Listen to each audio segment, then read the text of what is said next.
এরপর মাধ্যমিকে সব থেকে বেশি পেয়েছে শ্রেয়া পাল।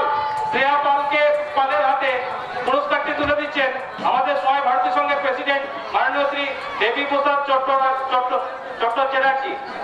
আমাদের শ্রেয়া পালের হাতে তুলে দিচ্ছেন দেবী প্রসাদ চ্যাটার্জি। এরপর ডাক্তারবাবু যে যাত্রা নির্দেশনায় আছেন ওনাকে তুলে দিচ্ছেন আমাদের দল ম্যানেজার শ্রী আনন্দ রুইদাস। আমাদের সকল আনন্দ রুইদাস এবং পিন্টু চ্যাটার্জি সকলকে আমাদের যে মাস্টারমশাই ওনাকে আমাদের দলের পক্ষ থেকে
দর্শকবৃন্দকে জানাই তুলসী পাওয়ার গাজন ও শুভ নববর্ষের প্রীতি, শুভেচ্ছা ও ভালোবাসা।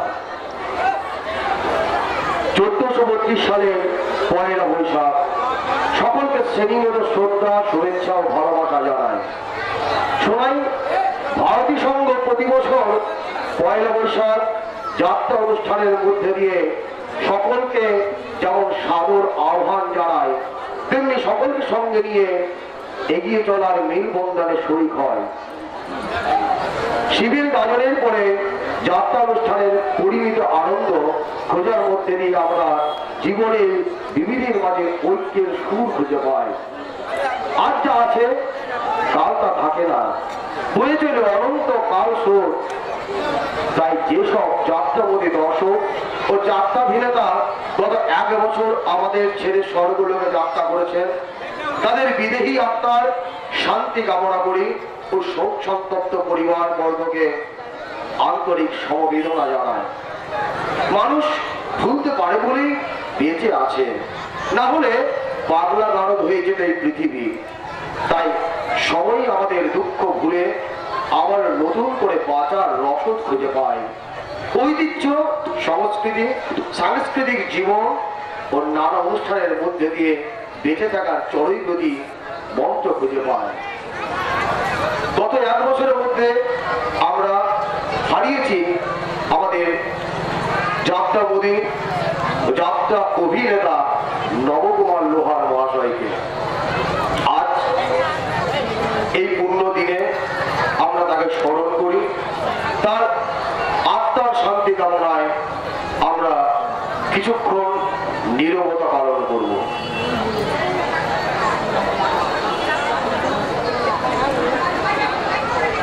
কৃষ্ণজনক পরমহংসদেবের চরণে শতকোটি প্রণাম জানিয়ে বাবা পুরুষী ও সোয়াই গ্রামের সমস্ত দেবীকে স্মরণ করে শুরু করতে চলেছি আজকের যাত্রাপালা স্বর্গের পরের স্টেশন।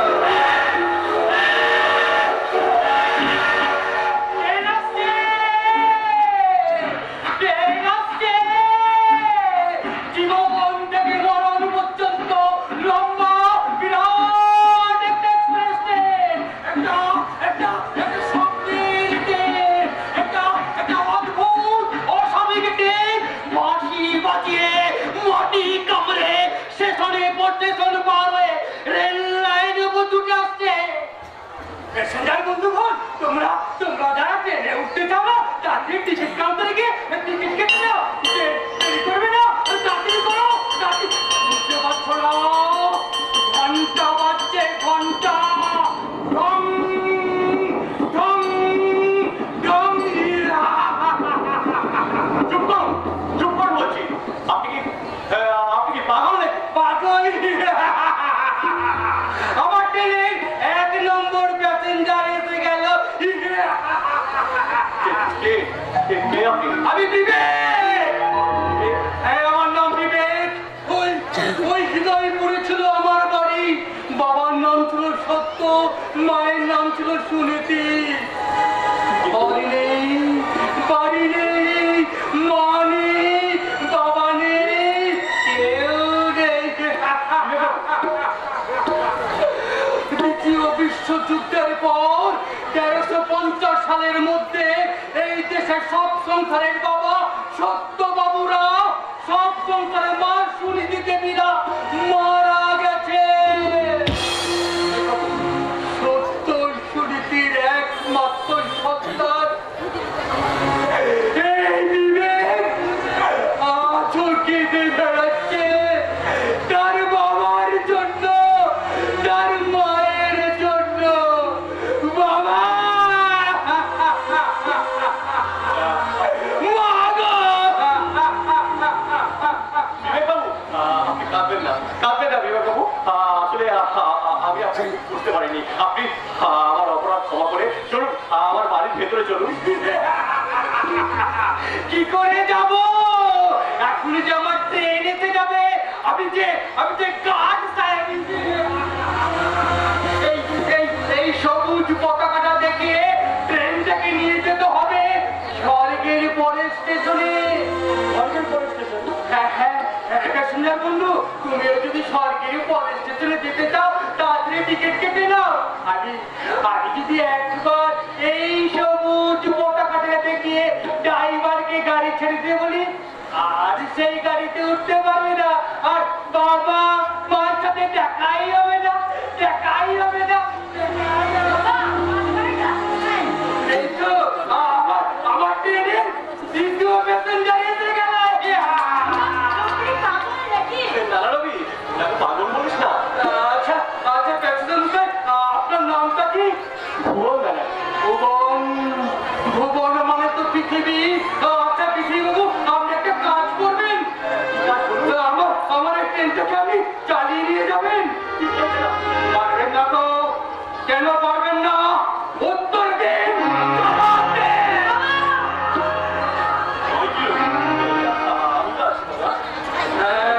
বাবার মতো বাবা থাকলে সন্তানের কোনো ভয় নেই।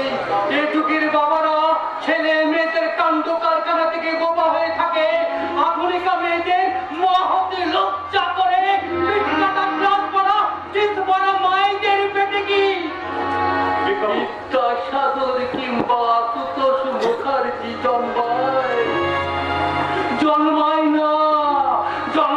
পাবে না, ছাবে না, পিপির ঝিপির জামালার দল। তাই তো 1560 সালের আগে আমি বাবা আমাদের আনতে যাচ্ছি। একটা নামবো মা, আর একটা নামবো বাবা। আচ্ছা মানুষ তো তুমি, আমি কখন থেকে রবিকে ডাকতে পারি, তুমি এখনো ওইখানে দাঁড়িয়ে। উনি হচ্ছেন বিবেকবাবু, ভদ্রলোক, মানসিক ভারসাম্য হারিয়েছেন। ভারতী অর্থাৎ ভারতবর্ষের মা। ভারত আমার ভারতবর্ষ, স্বদেশ আমার স্বপ্ন তো, তোমাকে আমরা লুটিয়া জন্ম, ধন্য হয়েছি ধন্য গো। ভারত আমার ভারতবর্ষ, স্বদেশ আমার স্বপ্ন গো, তোমাকে আমরা লুটিয়া জন্ম, ধন্য হয়েছি ধন্য গো, ধন্য হয়েছি ধন্য গো, ধন্য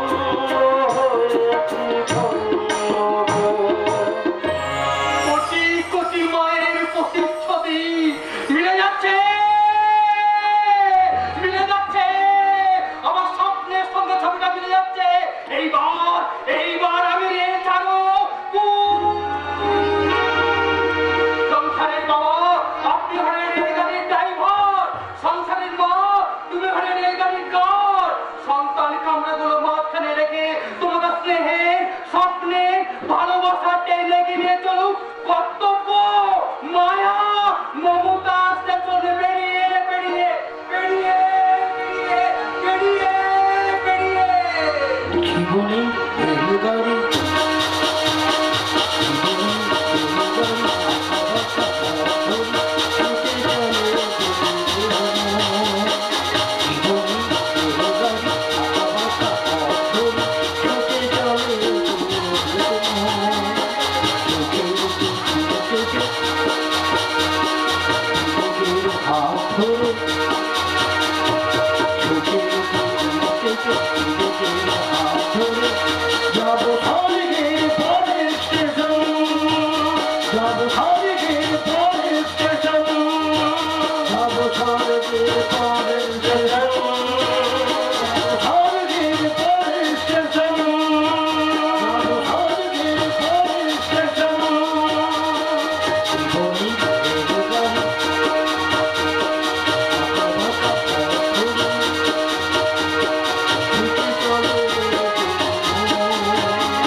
ভৈরবনাথ গঙ্গোপাধ্যায়, নির্দেশনা রাজীব ভট্টাচার্য, দল ম্যানেজার আনন্দ রুইদাস, পরিবেশনায় সুয়াই ভারতী সংঘ, পরিচালনায় সুয়াই ভারতী সংঘের যাত্রা কমিটি, সুর ও আবহ মাস্টার জগন্নাথ বিশ্বাস ও সম্প্রদায়, আরো ধ্বনি ও রূপসজ্জা অভয়ানন্দ যাত্রা নিকেতন, ফরিদপুর, দুর্গাপুর। শুরু হচ্ছে ভৈরবনাথ গঙ্গোপাধ্যায় রচিত, রাজীব ভট্টাচার্য নির্দেশিত এক কালজয়ী সামাজিক যাত্রাপালা স্বর্গের কোণের স্টেশন পেরিয়ে আমার ভগ্নির স্টেশন, মানে আমার মনের মতো ভারতীর বাড়ির স্টেশনটা আমি নেমে পড়লাম। ভারতীর জন্য মনটা আমার কদিন খুব খারাপ করছিল, তাই ভাবলাম তাই ভারতীর বাড়ি থেকে গিয়ে কদিন ঘুরে আসে। ভারতী আমাকে দাদার মতো ভালোবাসে, আমিও তাকে ভালোবাসি। ভারতী আমাকে দেখলে সব কাজ ফেলে ছুটে আসবে, দেখবে না ভারতীকে আমি এখন ডাকি, ভারতী ভারতী, আমি তো নিখিল দা, কে? আমি তো নিখিল দা। আরে নিখিল দা, তুমি কখন এলে? ভালো আছো? খবর সব ভালো তো? হ্যাঁ ভালো, কিন্তু তুমি অনেকদিন পরে এলে। যাও, তোমার সাথে আমি কথা বলবো না, আমার ভীষণ রাগ। আরে পাগলি কথা, এই তো আমি এসে গেছি। মামা, আমার জন্য খেলনা এনেছো? খেলনা অনেক খেলনা এনেছি, এই একাধির মতো না সব খেলনা রাখা আছে। কি মজা, কি মজা। এবার কিন্তু গল্প বলতে হবে মামা। আমি আর মা তোমার সামনে বলছো, আর আমি গল্প শুনতে শুনতে ঘুমিয়ে যাবো। বেশ, গল্প বলবে। এই এসো তো। আমি তুমি জামা কাপড় ছেড়ে মুখে কিছু দেবে চলো, তারপর নাই গল্প শোনা। সেবারে কিন্তু খুব তাড়াতাড়ি পালিয়ে গেছে। এবার কিন্তু 4 দিনের মধ্যে তোমাকে কিছুতেই ছাড়বো না।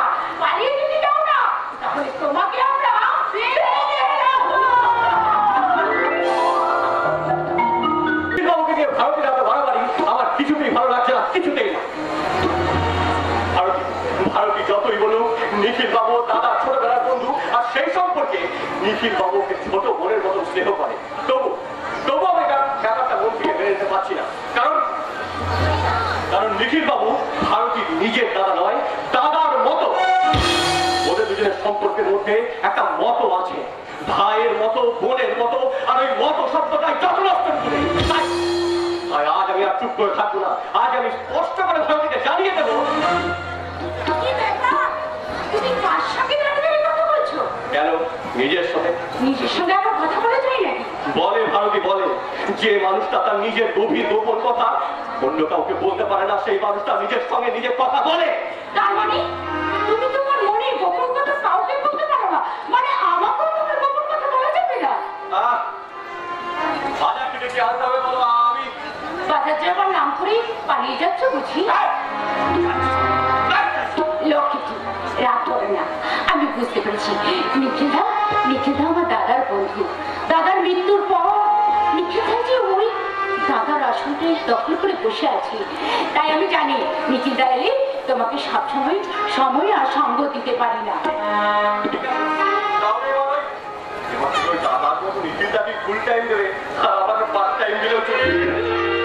বাবু দেখছি ভীষণ ডাক।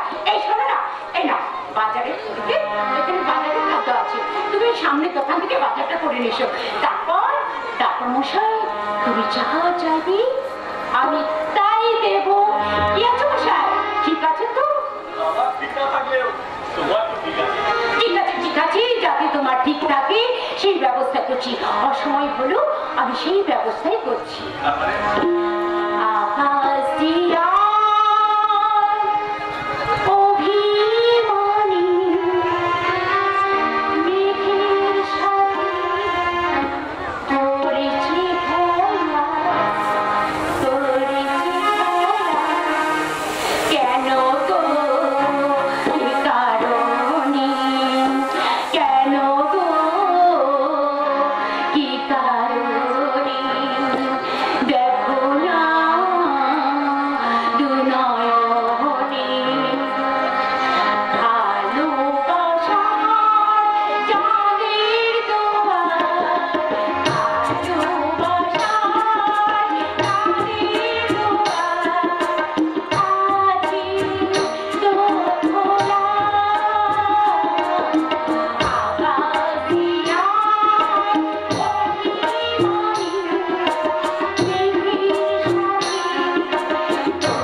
চেষ্টা করেছি, কিন্তু তুমি কথাটার কোনো গুরুত্বই দাও। কেন গুরুত্ব দেবো?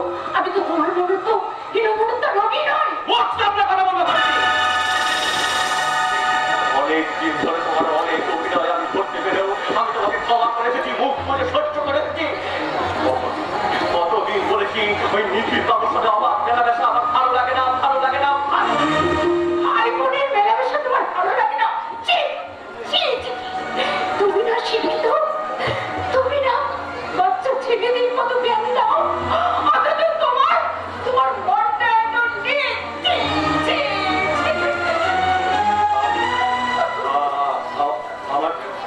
আমার ভুল হয়ে গেছে ভারতী।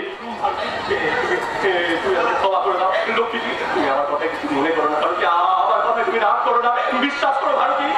বেকারত্বের জ্বালায়, অভাবের যন্ত্রণায় আমি আমার শুভমুখী হারিয়ে ফেলেছি ভারতী। আমি বেঁচে আছি কিনা মাঝে মাঝে আমার সেটাই সন্দেহ হয়। অনেক যন্ত্রণার মাটি দিয়ে মাঝে মাঝে আমি একটা ভালোবাসার প্রতিমা তৈরি করি।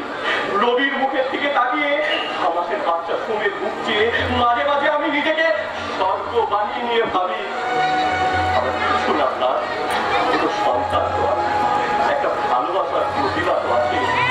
হ্যাঁ, তুমি আমার স্বপ্ন ভারতী, তুমি আমার এই মরুভূমি হৃদয়ের সান্ত্বনার বাঁধ পাথর। তাই তোমাকে কাছে না পেলে আমাকে অনেক হয়ে যায়, অনেক।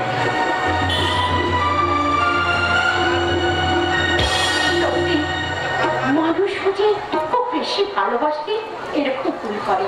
হ্যাঁ, তাছাড়া নিখিলদা এলে ওকে তো বেশি কোনো আমি সময় দিতে পারি না। আর নিখিলদার কাছ থেকে একটু যদি দূরে সরে গেছি অমনি নিখিলদা চিৎকার করে বলে, কিছু ভাবিনি তো, সে কথা তোমাকে বলা যাবে না দাদা। আমি বলছিলাম যে এখানে আমি এসেছি বলে কি ভ্রমণ বাবু বিরক্ত? না না, বিরক্ত হতো না, বরং আনন্দিত।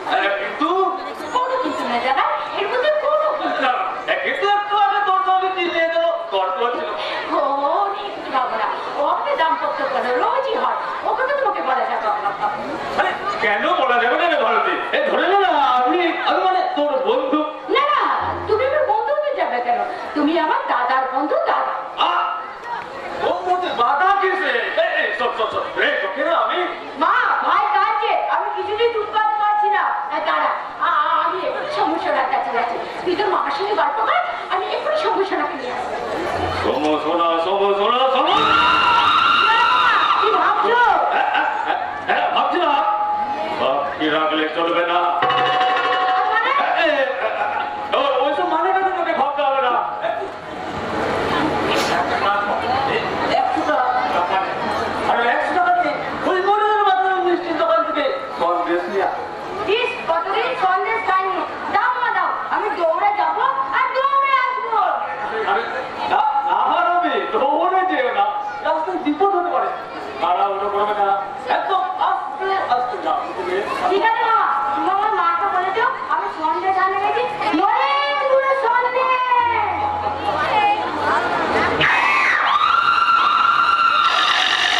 নরেন্দ্রের সন্দেশ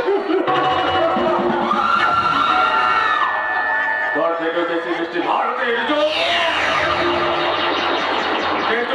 তাদের উত্তপ্ত হয়ে ওঠা করেছিল আমার বিচারা। সেই যোগ আবার বেগ করে বল দিলে বল বেলাতে সবার পরে আমি ভ্রমণ বেলাতে সব কথা শুনেছি। তাই তো আমার এই বাড়িটা আমার শেষ দিক, শেষ খবরটা দিয়ে যেতে চাই।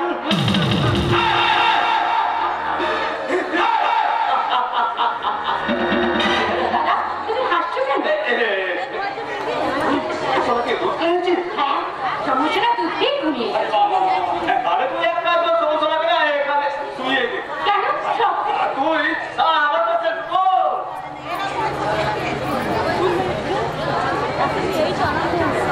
এখানে এসে বল। তোর সঙ্গে না আমার অনেক কথা আছে। বলো কি কথা? আমি মানে তোর স্বামী ভুবন বাবু বাজারে গেছে তো। হ্যাঁ, তুমি এসে পড়ো। আচ্ছা আজই আমার সঙ্গে ব্যাপারটা সেটা দেখতে হবে ভারতী। বলো না কি কথা বলছো? ওই যে তোর এখানকার যে কথাটা তোকে আমি কোনোদিনও বলতে পারিনি, সেই কথাটাই আমি তোকে বলতে চাই না ভারতী। সেটাই তো জানতে চাই, কি বলতে চাইছো বলো? আমি তোমাকে ভালোবাসি। দাদার মতো চিন্তা করি, বোনের মতো। এর আগে আমি তোমাকে ভালোবেসেছিলাম, কিন্তু আমার সবার আমার হাত চালাবে।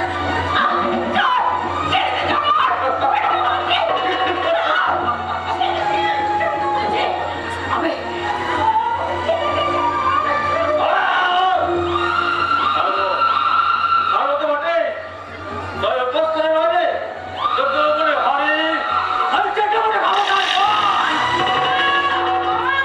দোকান বন্ধ।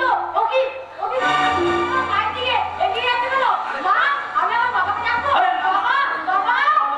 বাবা, আমি তোমার মায়ের সঙ্গে কি করছিলাম বলতো শোনা? আমি না তোমার মায়ের সঙ্গে গল্প করছিলাম। গল্প শুনলে তুমি? হ্যাঁ গল্প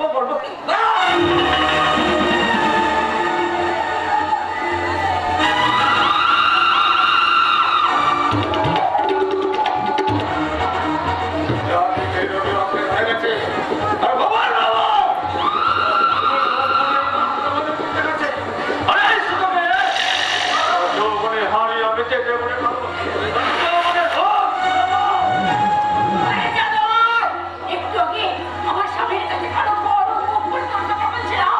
আর তুমি দিয়ে জানোয়ার না, আমাকে কিন্তু এখন পেরেছো, তোমার ভালো করে চিনে নিলে তুমি আমার কাছে পড়া দাও।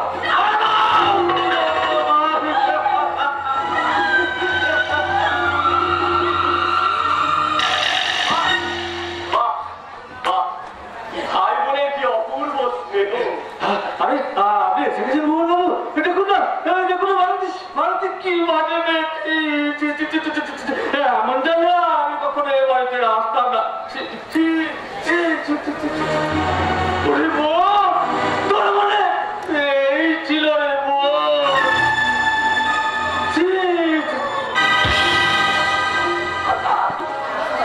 তুমি আমাকে ক্ষমা করে দাও। আমি তোমার কথা না শুনে আমি ভুল করেছি।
তোর সাথে আজ থেকে ওর কোনো সম্পর্ক নেই। ওই 6 মাসের বাচ্চা সোমকে নিয়ে তুমি এই মুহূর্তে আমার এই বাড়ি ছেড়ে বেরিয়ে যাও। আমি তোমাকে বিশ্বাস করি না। কি বলে তুমি আমাকে তুমি বিশ্বাস করো না? করতাম। তোমাকে আমি বিশ্বাস করতাম যদি তুমি চিৎকার করে লোক ডাকতে। লজ্জায় আমি লোক ডাকতে পারিনি। তুমি বিশ্বাস করো, এই সমস্যাটাকে আমি বুকে জড়িয়ে ধরি, ওর মাথায় হাত রেখে আমি তৃপ্তি করে বলছি, আমি বিশ্বাসঘাতিনী নই গো, আমি বিশ্বাসঘাতিনী নই। আর ওই জায়গাটা এই প্রথমবার আমার সঙ্গে এরকম খারাপ ব্যবহার করলো। তুমি বিশ্বাস করো। তবুও আমি তোমাকে বিশ্বাস করি না। তুমি বেরিয়ে যাও। হ্যাঁ, আর এই মুহূর্তে যদি তুমি আমার এই বাড়ি ছেড়ে বেরিয়ে না যাও তাহলে আমি বুঝবো এই রবি আমার সন্তান আর নিখিল বাবুর সন্তান ওই সোম।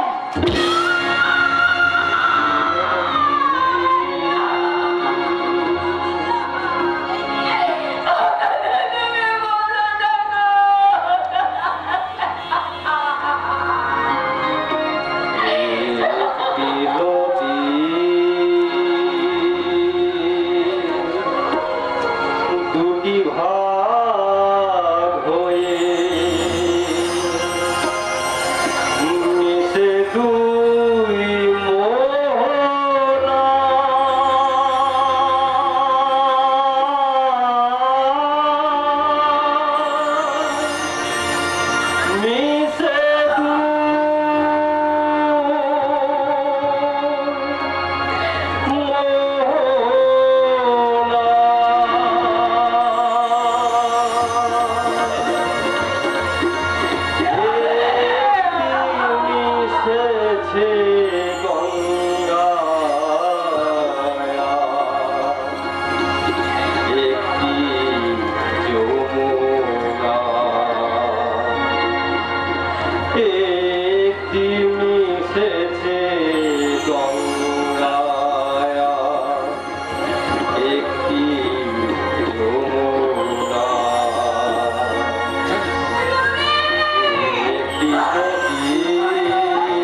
তুমিও ক্লান্ত মনে অর্চাৎ মশাই, কিন্তু ওই প্রচন্ড ভগবানের চোখে একটু জল নেই, থাকলে সে আমার একমাত্র মেয়ে আরতিকে আমার কাছ থেকে কেড়ে নিতে পারতো না।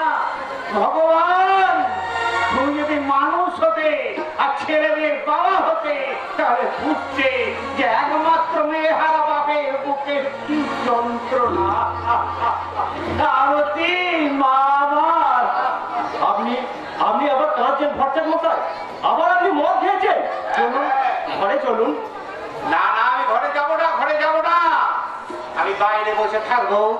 রাত পারলে ওই কাল পুরুষটা মাথার উপর উঠলে আমার একমাত্র মেয়ে আরতি ওই গন্ধরাজ ফুলের গাছে পাশে এসে দাঁড়িয়ে আমাকে বাবা বাবা বলে ডাকবে।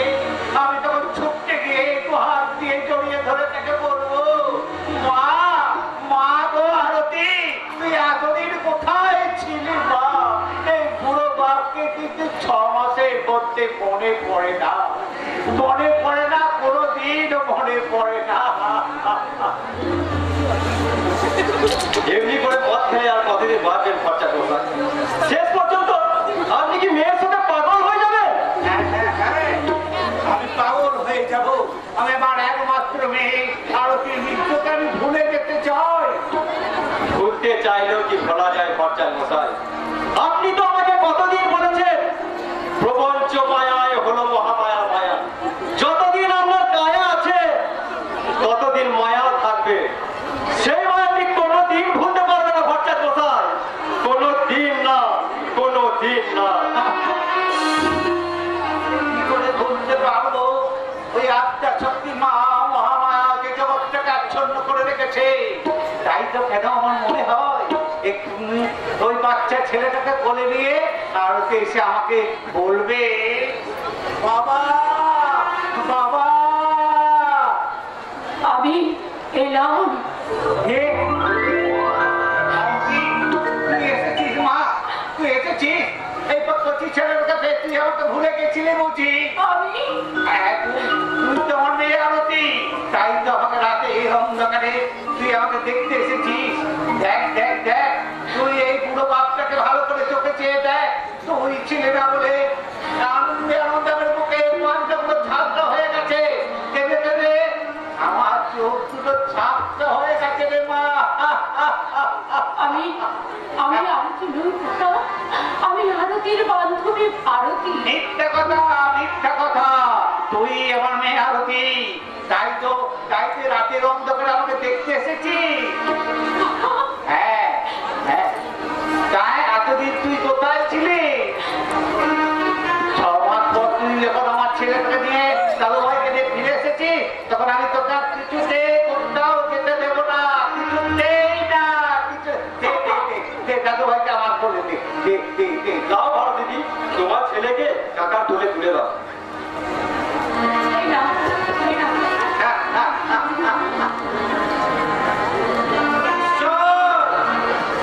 তুমি ওর সঙ্গে হেরে গেলে, তুমি আমার সঙ্গে যুদ্ধে হেরে গেলে, ভগবানের সঙ্গে যুদ্ধে পরাজিত। মানে তুমি ওর ঘরটা দেখিয়ে দাও, আর আমার ঘরে ওই আঁচলের চাবিকাঠিটা, ওর আঁচলের চাবিকাঠিটা ওকে দিয়ে দাও। যা না যা, তুই এই দাদু ভাইকে নিয়ে ছড়ে যা। যাচ্ছি। ঠিক আছে।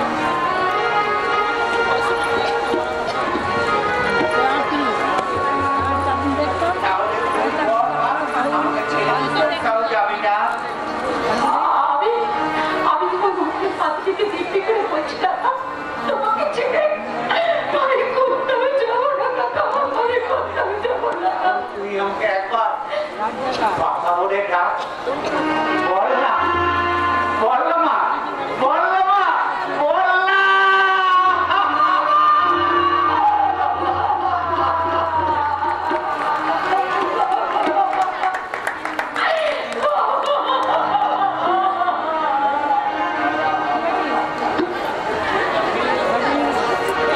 যা যা, তুই দাদু ভাইকে নিয়ে ভেতরে যা, যা ভেতরে যা।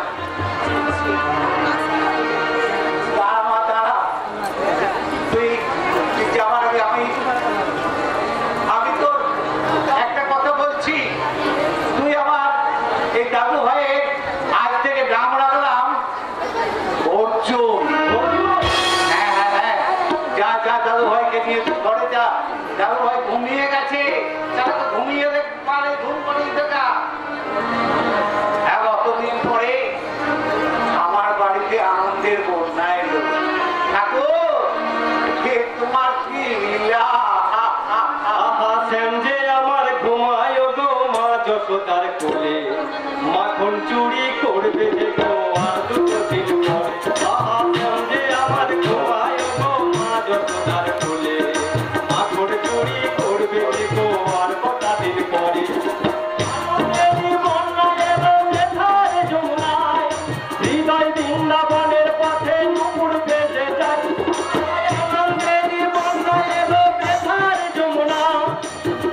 বৃন্দাবনের পথে নুপুর ভেসে বেলুর হাতে বেলু হাতে বসতে যাবে চলে মাখন চুরি করবে যে গো আর দুটো দিন পরে যে আমার ঘুমায় গো মা যশোদার কোলে মাখন চুরি করবে যে গো আর কটা দিন পরে মাখন চুরি করবে যে গো আর দুটো দিন পরে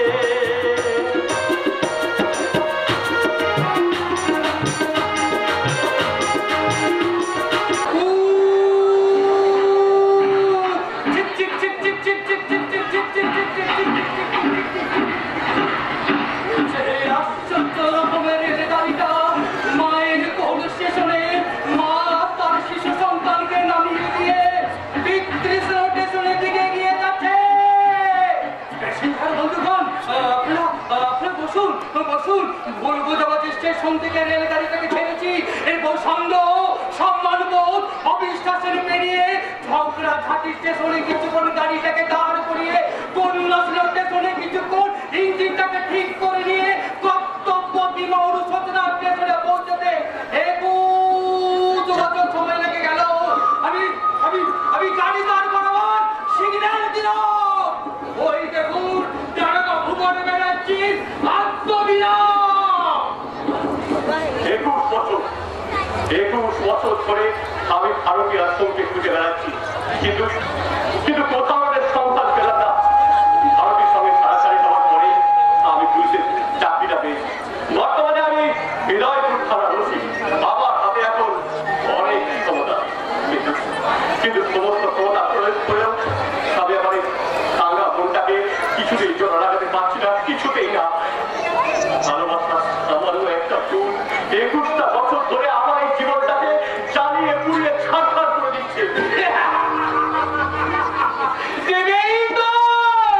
এই সন্দেহের আগুন যে ভয়ঙ্কর আগুন।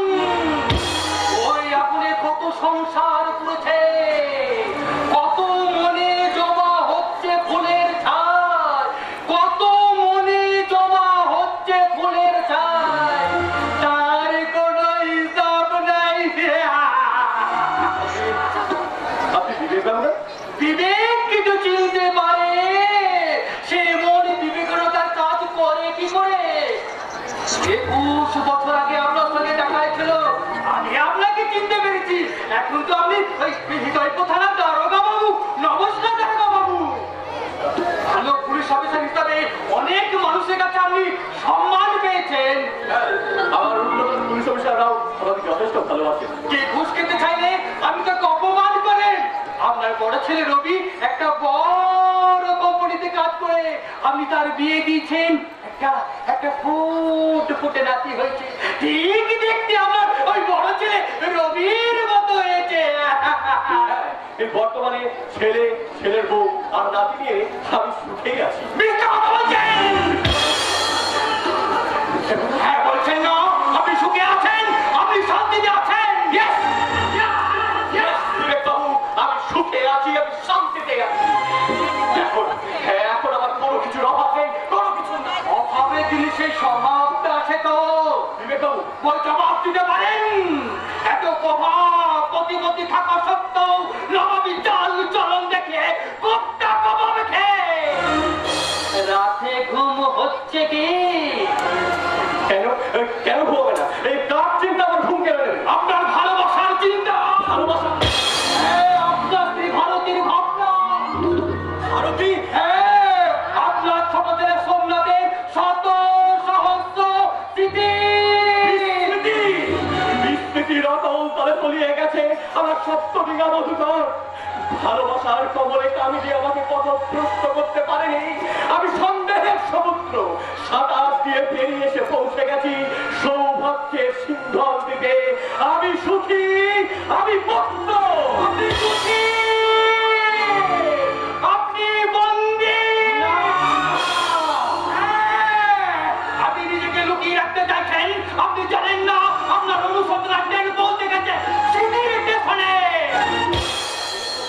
বাবু, দারোগা বাবু, আপনি নিজের ভুল নিজে বুঝতে পেরেছেন।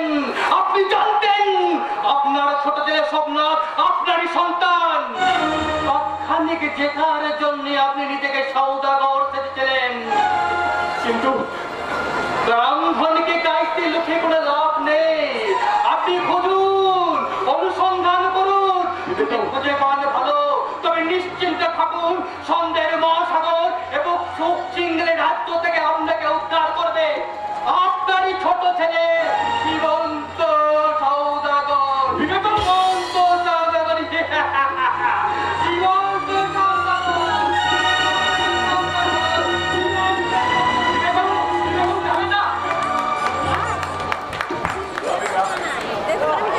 যাবেন না দেবেন বাবু? না, পাচ্ছি না, পাচ্ছি না। 21 বছর ধরে নিজের সাথে নিজের যুদ্ধ করতে করতে আজ আমি ক্লান্ত, বিক্ষত। বিবেক আমাকে বিবেক তাড়িয়ে নিয়ে দাঁড়ায়। বিবেকের প্রশ্নের কোনো উত্তর আমি দিতে পারি না। যন্ত্রণায় আমার বুকটা মুচড়ে ওঠে। আমি নিশি পাওয়া মানুষের মতো নিশুতি রাতে মনে মনে চিৎকার করে ডাকি, সমু, সোমনাথ, ভারতী।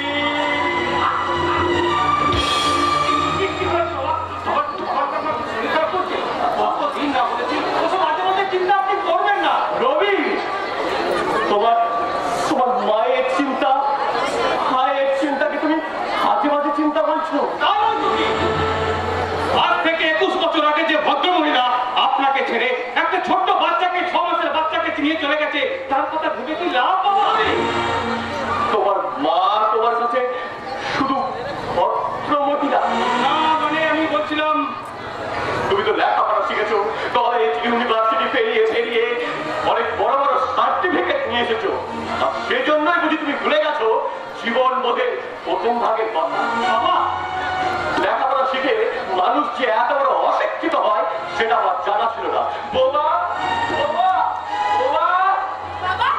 আমাকে ডাকছেন বাবা? হ্যাঁ বাবু, বলি তোমার ছেলে এখন কোথায়? কখন তো ভেতরে বসে বই পড়ছে বাবা। পড়ছে? তাহলে দাদু ভাইয়ের পড়া আজ থেকে বন্ধ করে দাও। কারণ যারা পড়ে তারা বোধহয় পড়েই যায়। তুমি হাসছো কেন?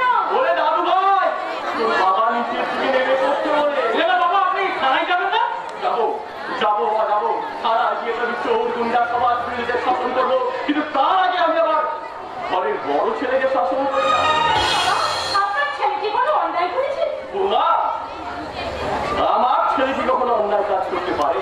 এই জগন্নাথ পুলিশ অফিসার ভুবন ব্যানার্জির একমাত্র সন্তান, সেবাপ্রদ দোকান কোম্পানির সেলস ম্যানেজার, এমকম পাস করা একজন সুদর্শন যুবক। শুধু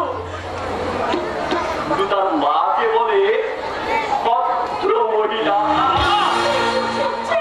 কি সিন আপনি ক্রিয়েট করতে চাইছেন বাবা? তুমি বিশ্বাস করো, আই ক্যান্ট ইমাজিন। ইংরাজি নয়, বাঙালির ছেলে আগে বাংলা ভাষা শেখো। এটা বর্ণ পরিচয়ের প্রথম ভাগ। বড় অ, আ, হস্যই, দীর্ঘই, বয়ে আকার, বাবা, ময়ে আকার, বা।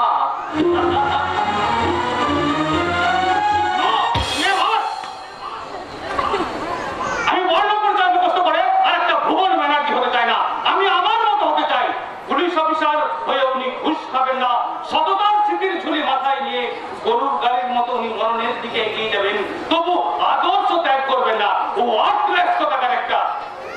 তুমি বাবাকে ওয়ার্ডলেস বললে? Yes, I am correct. আমি ঠিক কথা বলেছি। বাবা, তুমি একটা ওয়ার্ডলেস। আমি ঠিক বলেছি। অঞ্জলি, রাস্তা থেকে তো বাবার দিকে চলে যাচ্ছি, তুমি ওর দিকে নজর দেবে। হ্যাঁ, এখন আমি অফিস চললাম। আর আজকে নাইট শোয়ে কিন্তু আমরা সিনেমা দেখতে যাবো। কিন্তু বাবার তো অসুবিধা হবে। অঞ্জু, বাবার অসুবিধা হবে বলে আমি আমার জীবন যৌবনের স্বপ্ন ব্যর্থ হতে করতে দেবো, এটা কখনোই হতে পারে না। খারাপ, তাই না? সেরকম তোমাকে তো বলতে নেই। কেন বলতে নেই? আমার বাবা আমার তার বাবাকে খারাপ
কি বাবা? সেই জন্য এই পিকাগিরিরা প্রত্যেকদিন জিজ্ঞাসা করে, ও মা মায়েশ্বর যদি তোকে নিতে আসে তখন তুই কি করবি? আমি যখন ডাকবে ভোলা তখন যাবে শিবালয়ে, যখন ডাকবে ভোলা তখন যাবে শিবালয়ে, যখন ডাকবে ভোলা তখন যাবে শিবালয়ে। জ্বলে পুড়ে মারলো, জ্বলে পুড়ে মারলো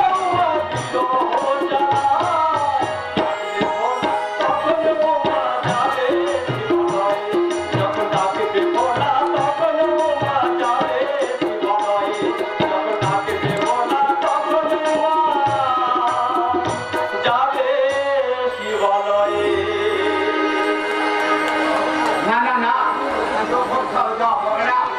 তুই চলে যাবি বলেই কেন 21টা বছর ধরে তোর মুখে বুকের মধ্যে হাতে রেখেছি।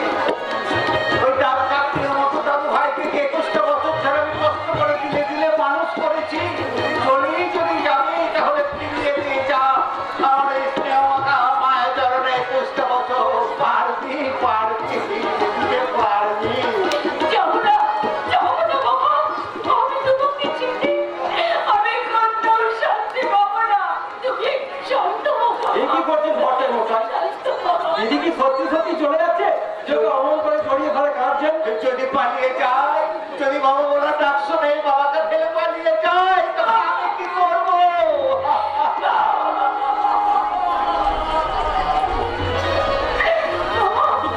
আমি কোনোদিন তোমাকে চিনি যাবো না বাবা। কোনোদিন যাবো না। তুমি একটু শান্ত হও বাবা। তুমি একটু শান্ত হও। ভট্টের মশাই, আপনি কোনো চিন্তা করবেন না, দিদি কোথাও যাবে না। তাহলে তাহলে তুমি আমাকে কেন শোনালে বিজয়ের গান? কেন শোনালে? এতে তো না ভট্টের মশাই, আমার ভুল হয়ে গেছে ভট্টের মশাই। আমি আপনাকে কথা দিচ্ছি, আপনি বললেও এই গান কোনোদিন আমি গাইব না। কোনোদিন না, কোনোদিন। চলো বাবা, চলো। তোমার সন্ধ্যা আনলে কি সময় হয়ে গেছে? চলো। আমার সেবা করতে করতে তুই যেন তোর স্বামী আর বড় ছেলের কথা ভুলে যাস না মা। তাই কি ভোলা যায় বাবা? তাই কি ভোলা যায়? আমার স্বামী ছেলে যত দূরেই থাক না কেন, আমি তো এখন শীতকে সিঁদুর পরি, ওদের জন্য ওই ছোট্ট সত্যির ফোটা দিই।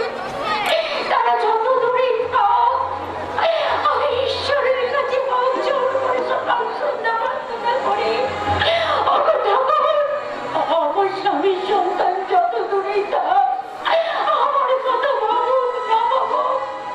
মা, দাদু, মা, দাদু, আজ আমার দারুণ ইন্টারভিউ হয়েছে গো। অফিসার যা প্রশ্ন করেছে একেবারে সঠিক উত্তর দিয়েছি। বছর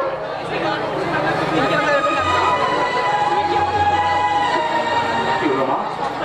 তুমি কাঁদছো না? কি হয়েছে তোমার? কাঁদছে দাদু, কাঁদছে। বলো না মা, বলো, সত্যি করে বলো তুমি কেন কাঁদছো? আচ্ছা মা, আমি বুঝতে পেরেছি মা, দাদুর পেনশনের টাকা নিশ্চয় সব পুড়িয়ে গেছে, কিংবা তুমি যে ছেলে মেয়েগুলো টিউশন পড়াচ্ছ তার টাকাও শেষ হয়ে গেছে বুঝি। বলো না মা, বলো, সত্যি করে বলো না তুমি কেন কাঁদছো? মা, তোর বাবার জন্য কাঁদছে না। না না না, তুই বাবার জন্য তুমি একবার কাঁদবে না।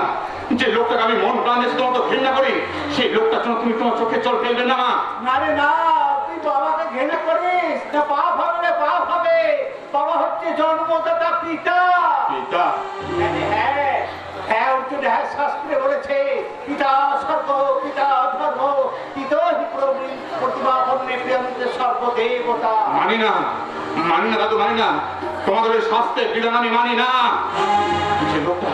যে লোকটা আজ থেকে 21 বছর আগে মিথ্যে সন্দেহ করে আমার মাকে বাড়ি থেকে বের করে দিয়েছে, সেই লোকটাকে আমি পিতা বলে মানি না। কেন মানিস না? যে লোকটাকে তুমি বাবা বলে সম্মান দেখাতে বলছো, তুমি তো বলেছো সেই পত্রগুলোকে এই সমাজের সঙ্গে তার ছেলে বলে মানেনি। আমি নাকি তোমার অপরিত সন্তান গো মা। তার সেই ভুলটা ঘুরিয়ে দেবার জন্য তো আমি সেই 6 মাসের শিশু তোকে বুকে করে নিয়ে ওই বাড়ি থেকে চলে এসেছি বাবা। চলেই যখন এসেছো, তাহলে কেন সে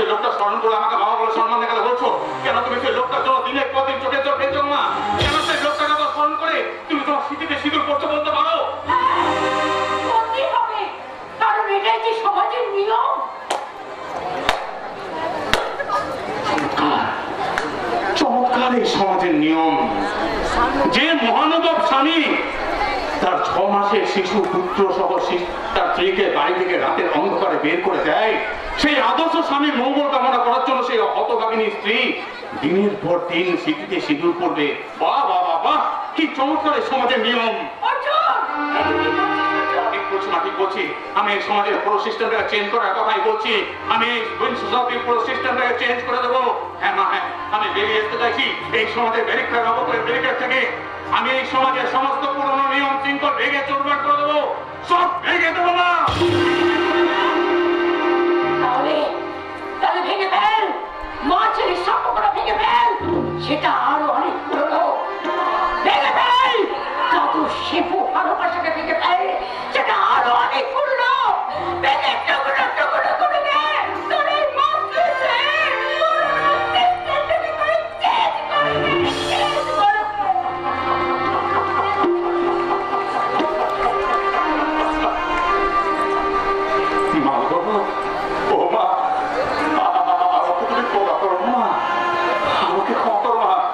বিশেষ করে আমি না তোমার সেই ছোটবেলা থেকে তোমার মুখে দাদার কথা মায়ের কথা শুনতে শুনতে আমার নিজেকে ঠিক রাখতে পারি না। আমার মাথার মধ্যে অসম্ভব ক্লান্ত হবে মা।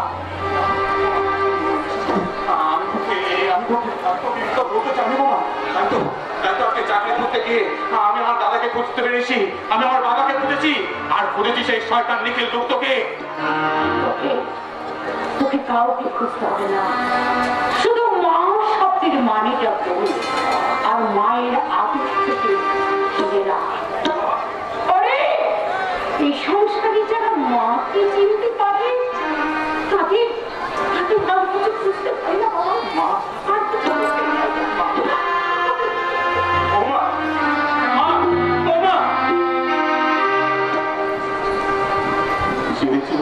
চিনেছি তোমার সেই মোহময়ীর রূপ, সেই মূর্তিকে আমি চোখে জল দিয়ে পুজো করেছি গো মা।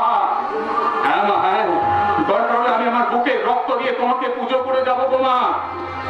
তোমার সেই স্মৃতির সিঁদুর, পায়ে আলতা, হাতে সেই শাখা নোয়া, আমি যে তোমার সেই রূপটা থেকে অপরূপ দৃষ্টিতে চেয়ে চেয়ে বলতে থাকি গো মা।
কাজ করতাম, সেখানে খেলনা তৈরি হতো দিনের বেলায়, আর রাত্রে হতো 2 নম্বরে কাজ। মালিক সেই কাজে লাগাতে এখন বস্তি থেকে উচ্ছেদ করলে কোথায় যাবো বলতে পারে? তোমরা এই পাম মা মরা ছেলেদের ঘরে শত্রু, বাইরে শত্রু, আমাদের এই বস্তি থেকে উচ্ছেদ করলে কোথায় যাবো বলতে পারে? আমাদের এই পাম মা মরা ছেলেদের ঘরে শত্রু, কোথায় যাবো?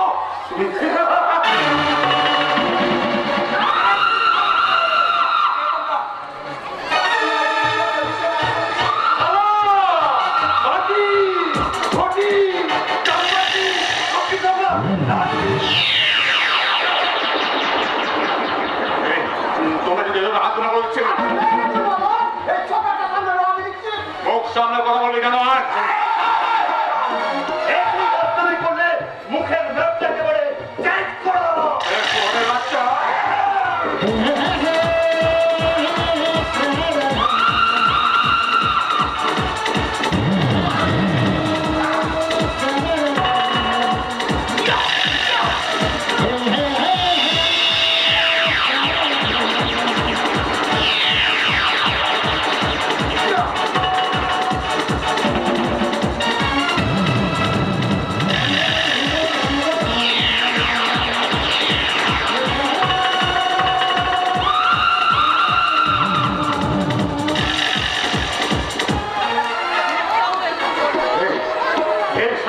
মালিকের পাঁচটা কোথাটা কর।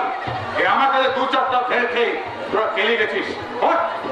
বলছি আর কখনো কোনো অসভ্যতা করবি? উত্তর দে আমার কথা। হ্যাঁ, তোরা বেরিয়ে আসতে পারিস না অন্ধকার গলি থেকে। সিস্টেমটাকে কোনো সিস্টেমটাকে ছেড়ে ফেলতে পারিস না। এই পরপর সভ্যতার মুখে লাথি মেরে মামরাই অনাথ ছেলেটাকে আমার মতো ভাই বলে বুকে টেনে নিতে পারিস না।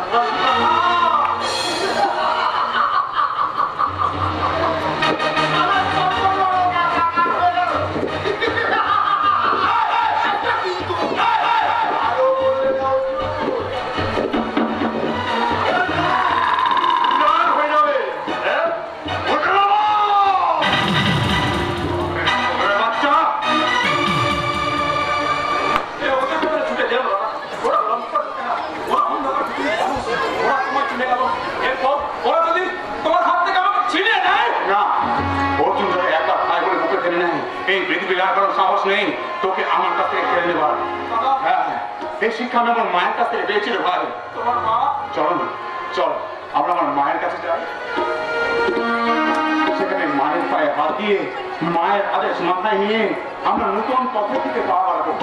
তারপর এই সভ্যতার বুকে লাথি মেরে চিৎকার করে আমি বলবো, তোর মতো একটা অনাথকে ভাই বলে বুকে টেনে নিয়ে এই সমাজের সমস্ত সিস্টেম আমি ভেঙে দিলাম।